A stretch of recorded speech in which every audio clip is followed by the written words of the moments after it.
ಸ್ನೇಹಿತರ welcome back to Mahi masters YouTube channel. ನಾನು ನಿಮ್ಮ ಮಹಿಗೌಡ ಮಾತಾಡ್ತಿರೋದು. PGCET 2025 ಅಪ್ಡೇಟ್ಗೆ ತಮಗೆಲ್ರಿಗೂ ಆತ್ಮೀಯವಾದ ಸ್ವಾಗತ. ಇವತ್ತಿನ ಈ ವಿಡಿಯೋದಲ್ಲಿ ಸಾಕಷ್ಟು PGCET ಸ್ಟೂಡೆಂಟ್ಸು ಕೇಳ್ತಿದ್ದಾರೆ, ಸರ್ ನಾನು MBA ಮಾಡಬೇಕು ಅಂತ ಅನ್ಕೋತಿದ್ದೀನಿ ಅಥವಾ MCA ಮಾಡಬೇಕು ಅಂತ ಅನ್ಕೋತಿದ್ದೀನಿ ಅಂತ ಸ್ಟೂಡೆಂಟ್ಸು ಕೇಳ್ತಿದ್ದಾರೆ. ಸೊ ನಾನು ಆಪ್ಷನ್ ಎಂಟ್ರಿ ಮಾಡೋ ಟೈಮಲ್ಲಿ ಈಗ ನಾನು ಫಸ್ಟ್ ರೌಂಡ್ ಸ್ಟಾರ್ಟ್ ಆಗುತ್ತೆ. ಫಸ್ಟ್ ರೌಂಡ್ ಸ್ಟಾರ್ಟ್ ಆಗಿದ್ದ ಟೈಮಲ್ಲಿ ನಾನು ಎಷ್ಟು ಕಾಲೇಜಸ್ ಬೇಕೋ ಆ್ಯಡ್ ಮಾಡ್ಕೋಬೋದಾ, ಇಲ್ಲ ಅಂತಂದರೆ ಏನಾದರೂ ಲಿಮಿಟ್ ಇದೆಯಾ ಏನೋ ಅಂತ ಕೇಳ್ತಿದ್ದಾರೆ. ಜೊತೆಗೆ ಒಂದಿಷ್ಟು ಆಪ್ಷನ್ ಎಂಟ್ರಿ ಕುರಿತು ಡೌಟ್ಸನ್ನು ಕೇಳ್ತಿದ್ದಾರೆ. ಸೊ ಎಲ್ಲದ್ರ ಬಗ್ಗೆಯೂ ಇವತ್ತಿನ ಈ ವಿಡಿಯೋದಲ್ಲಿ ಸಂಪೂರ್ಣವಾದ ಮಾಹಿತಿ ಆದರೆ ಸಿಗುತ್ತೆ. ಖಂಡಿತವಾಗ್ಲೂ ವಿಡಿಯೋ ಹೆಲ್ಪ್ಫುಲ್ ಆಗಿರುತ್ತೆ. ವಿಡಿಯೋನ ಕಂಪ್ಲೀಟಾಗಿ ವಾಚ್ ಮಾಡಿ. ಅದಕ್ಕಿಂತ ಮುಂಚೆ ಚಾನಲ್ಗೆ ಫಸ್ಟ್ ಟೈಮ್ ವಿಸಿಟ್ ಮಾಡಿದರೆ ಅಥವಾ ಇನ್ನೂ ಸಬ್ಸ್ಕ್ರೈಬ್ ಮಾಡ್ಕೊಂಡಿಲ್ಲ ಅಂತ ಅಂದ್ರೆ ಈ ಕೂಡಲೇ ಚಾನಲ್ಗೆ ಲೈಕು ಸಬ್ಸ್ಕ್ರೈಬನ್ನು ಮಾಡ್ಕೊಳ್ಳಿ. ಮುಂದೆ ಎಲ್ಲ ರೀತಿಯ PGCET ಅಪ್ಡೇಟ್ಸ್, ಇಂಪಾರ್ಟೆಂಟ್ ಆಗಿ ಸ್ಕಾಲರ್ಶಿಪ್ ಆ್ಯಂಡ್ ಹಾಗೇನೂ ಸಹ ಹಾಸ್ಟೆಲ್ ಅಪ್ಡೇಟ್ಸ್ ಆದರೆ ಸಿಗುತ್ತೆ. ಸೊ ಅಪ್ಡೇಟ್ಸನ್ನು ತಿಳಿಸ್ಕೊಡ್ತೀನಿ. ಅದಕ್ಕಿಂತ ಮುಂಚೆ ನೋಡಿ, KEA ಕಡೆಯಿಂದ PGCET 2025 ವಿದ್ಯಾರ್ಥಿಗಳಿಗೆ ರೀಸೆಂಟಾಗಿ ಒಂದು ಅಪ್ಡೇಟ್ ಆದರೆ ಬಂದಿರುವಂಥದ್ದು.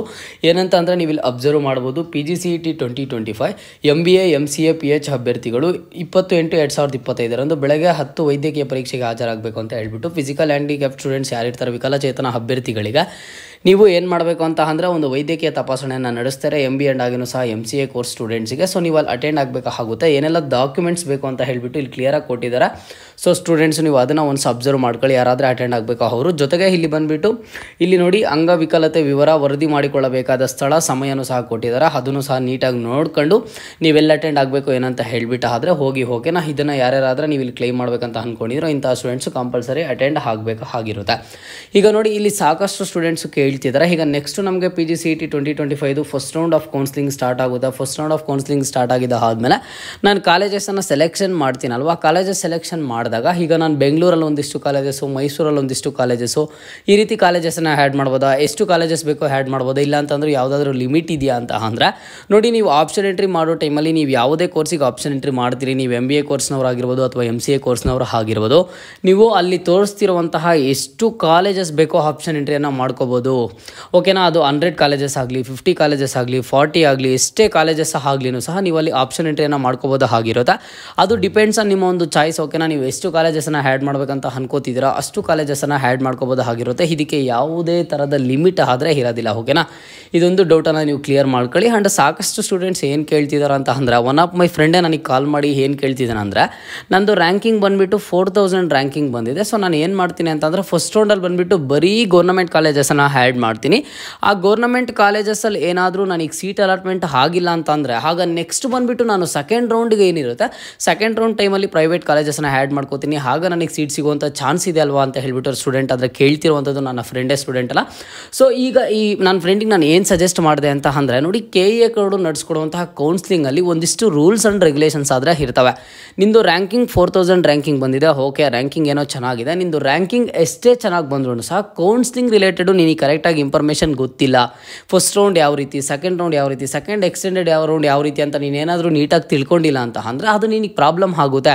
ಈಗ ಏನಾದರೂ ನನ್ನ ಫ್ರೆಂಡ್ ಇದ್ಕೊಂಡು 4000 ರ್ಯಾಂಕಿಂಗ್ ಬಂದಿದೆ ಅಂತ ಫಸ್ಟ್ ರೌಂಡಲ್ಲಿ ಬರೀ ಗೌರ್ನಮೆಂಟ್ ಕಾಲೇಜಸನ್ನು ಆ್ಯಡ್ ಮಾಡ್ದಂತ ಅನ್ಕೊಳ್ಳಿ. ಅವ್ನು ಟೈಮ್ ಚೆನ್ನಾಗಿದ್ದು ಗೌರ್ನಮೆಂಟ್ ಕಾಲೇಜಲ್ಲಿ ಸೀಟ್ ಅಲಾಟ್ಮೆಂಟ್ ಆದರೆ ಓಕೆ, ಇಲ್ಲ ಅಂತ ಅಂದರೆ ನೆಕ್ಸ್ಟ್ ರೌಂಡಿಗೆ ತುಂಬ ಸಫರ್ ಆದರೆ ಆಗ್ತಾನೆ. ಯಾಕೆ ಸಫರ್ ಆಗ್ತಾನೆ ಅಂತ ಅಂದರೆ, ಸಿಂಪಲ್ ಎಕ್ಸಾಂಪಲ್ ಇಷ್ಟೇ. ಫಸ್ಟ್ ರೌಂಡಲ್ಲಿ ನೀವು ಲಿಮಿಟ್ ಇರಲ್ಲ, ಎಷ್ಟು ಕಾಲೇಜಸ್ಸನ್ನು ಬೇಕೋ ಆ್ಯಡ್ ಮಾಡ್ಕೋಬೋದು.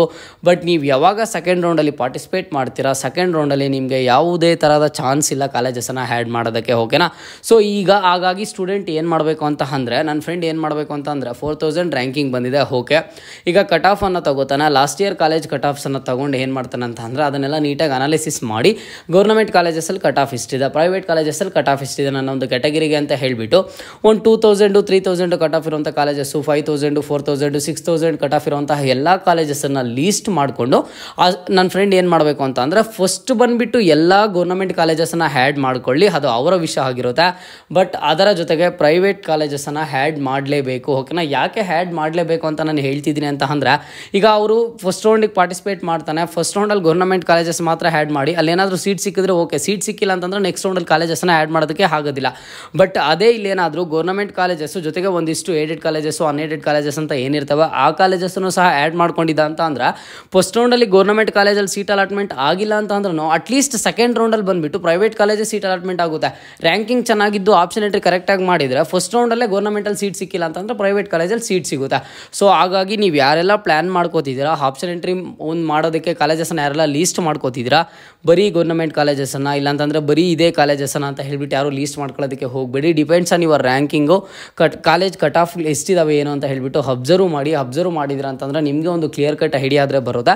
ಸೊ ಹಾಗಾಗಿ ನೀವೇನು ಮಾಡಬೇಕು ಅಂತಂದರೆ ಆದಷ್ಟು ಹೆಚ್ಚಿನ ಕಾಲೇಜಸ್ಸನ್ನು ಫಸ್ಟ್ ರೌಂಡಲ್ಲೇ ಆ್ಯಡ್ ಮಾಡ್ಕೋಬೇಕು. ಸೆಕೆಂಡ್ ರೌಂಡಲ್ಲಿ ನಿಮಗೆ ಒಂದು ಕಾಲೇಜಸ್ನ ಆ್ಯಡ್ ಮಾಡೋದಕ್ಕೆ ಅವಕಾಶವಾದರೆ ಇರೋದಿಲ್ಲ. ಓಕೆನಾ, ಈ ಡೌಟು ನಿಮಗೆ ಕ್ಲಿಯರ್ ಆಯಿತು ಅಂತ ನಾನು ಅಂದ್ಕೊಂಡಿದ್ದೀನಿ. ಆ್ಯಂಡ್ ನೆಕ್ಸ್ಟ್ ಸ್ಟೂಡೆಂಟ್ಸು ಕೇಳ್ತಿರೋವಂಥದ್ದು ಈ ವರ್ಷದ ಕಾಲೇಜ್ ಕಟ್ ಆಫ್ ಎಲ್ಲಿ ಸಿಗುತ್ತೆ ಸೆಂಡ್ ಮಾಡಿ ನಮಗೆ ಕಳಿಸ್ಕೊಡಿ ಅಂತ ಹೇಳಿಬಿಟ್ಟು. ಈ ವರ್ಷದ ಕಾಲೇಜ್ ಕಟ್ ಆಫ್ ನಿಮ್ಗೆ ಈಗಲೇ ಆದರೆ ಸಿಗೋದಿಲ್ಲ. ಯಾಕೆ ಸಿಗೋದಿಲ್ಲ ಅಂತಂದರೆ ಪ್ರತಿ ವರ್ಷವೂ ಅಷ್ಟೇ ನೀವು ಈಗ ಯಾವ ಕಟ್ ಆಫನ್ನು ಅನಾಲಿಸಿಸ್ ಮಾಡಬೇಕು ಅಂತಂದರೆ ಲಾಸ್ಟ್ ಇಯರ್ ಕಾಲೇಜ್ ಕಟ್ ಆಫ್ಸನ್ನು ಅನಾಲಿಸಿಸ್ ಮಾಡಿ ಅದು ಬಂದುಬಿಟ್ಟು ನಾನು ಟೆಲಿಗ್ರಾಮ್ ಗ್ರೂಪಲ್ಲಿದೆ, ಗ್ರೂಪ್ ಲಿಂಕನ್ನು ಕಾಮೆಂಟ್ ಬಾಕ್ಸಲ್ಲಿ ಪ್ರೊವೈಡ್ ಮಾಡಿರ್ತೀನಿ. ಈ ವರ್ಷದ ಕಾಲೇಜ್ ಕಟ್ ಆಫ್ ನಿಮ್ಗೆ ಯಾವಾಗ ಸಿಗುತ್ತೆ ಅಂತ ಅಂದರೆ ಮಾರ್ಕ್ ಅಲಾಟ್ಮೆಂಟ್ ರಿಸಲ್ಟ್ಸ್ ಬಂದಿದ್ದಾದಮೇಲೆ ಸಿಗುತ್ತೆ.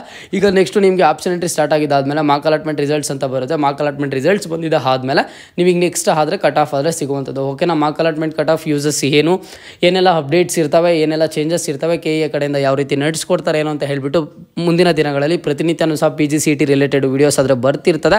ಸೊ ಹಾಗಾಗಿ ನೀವೇನು ಮಾಡಬೇಕು ಅಂತಂದರೆ ಇವತ್ತಿಂದ ನಿಮಗೆ ಕೌನ್ಸಿಲಿಂಗಲ್ಲಿ ಏನೇ ಡೌಟ್ ಇಲ್ಲಿ ಕಮೆಂಟ್ ಬಾಕ್ಸಲ್ಲಿ ಕಮೆಂಟನ್ನು ಮಾಡಿ ಅದರ ರಿಲೇಟೆಡ್ ಸಪ್ರೇಟ್ ವೀಡಿಯೋ ಮಾಡಿ ತಿಳಿಸ್ಕೊಡ್ತೀನಿ. ಓಕೆನಾ, ಇದು ಇವತ್ತಿನ ಮಾಹಿತಿ ಆಗಿತ್ತು. ಮುಂದೆ ಎಲ್ಲ ರೀತಿಯ ಹೆಚ್ಚಿನ ಅಪ್ಡೇಟ್ಸ್ ಜೊತೆಗೆ ಸಿಗ್ತಾ ಇರೋಣ. ಅಲ್ಲಿಯ ತನಕ take care and keep watching Mahi masters for more updates.